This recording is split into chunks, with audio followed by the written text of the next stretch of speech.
Landasan pendidikan adalah asumsi-asumsi yang menjadi dasar pijakan atau titik tolak dalam rangka praktik pendidikan atau studi pendidikan. Landasan pendidikan berkaitan dengan praktik serta kebijakan pendidikan termasuk kajian analisis kritis. Landasan tersebut sangat penting karena pendidikan merupakan pilar utama terhadap perkembangan manusia dan masyarakat. Tanpa ada landasan, suatu pendidikan akan berjalan tanpa tujuan yang pasti. Hal itu justru akan menciptakan kesenjangan pendidikan melalui cengkraman komersialisasi. Itulah mengapa suatu pendidikan harus dibangun di atas landasan yang jelas. Adapun landasan pendidikan anak usia dini mencakup landasan yuridis, landasan filosofis, landasan agama, dan landasan empiris. Adapun pengertian dari landasan yuridis, yaitu landasan hukum yang dijadikan pijakan dalam penyelenggaraan pendidikan anak usia dini. Hukum di sini dapat berupa undang-undang maupun peraturan-peraturan pemerintah lainnya. Di bawah ini adalah landasan yuridis anak usia dini. Landasan kedua yaitu landasan filosofis. Konsep filosofis pendidikan anak usia dini bertolak dari suatu pemahaman bahwa sejak usia dini seorang anak telah dibekali dengan berbagai potensi yang perlu dikembangkan.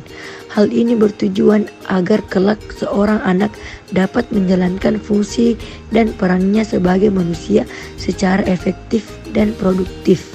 Pendidikan merupakan suatu upaya untuk memanusiakan manusia.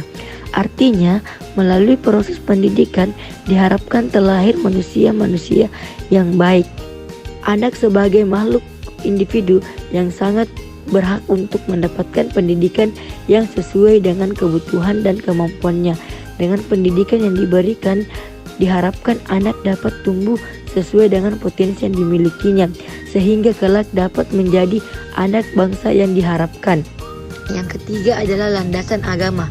Tujuan dari landasan agama dalam pendidikan adalah seluruh proses dan hasil dari pendidikan dapat mempunyai manfaat dan makna hakiki. Landasan agama memfokuskan kepada kemuliaan manusia sebagaimana ditunjukkan oleh kaidah-kaidah agama yang harus dikembangkan dan dimuliakan. Selanjutnya landasan empiris. Landasan empiris yang memberikan arahan dan gambaran tentang kondisi pendidikan dan tantangan masa depan terhadap dunia pendidikan. Landasan empiris ini didasarkan pada kenyataan yang ada di masyarakat bahwa banyak anak usia dini yang belum dapat terlayani dengan baik dalam hal pendidikan. Padahal mereka lah yang nantinya menjadi penerus bangsa. Jika tidak segera dipersiapkan sejak dini, sudah tentu bangsa ini lama-kelamaan akan mengalami kemunduran dan kehancuran. Oleh karenanya, dengan dasar inilah pendidikan anak usia dini sangat diperlukan, baik dalam lingkup formal maupun non-formal.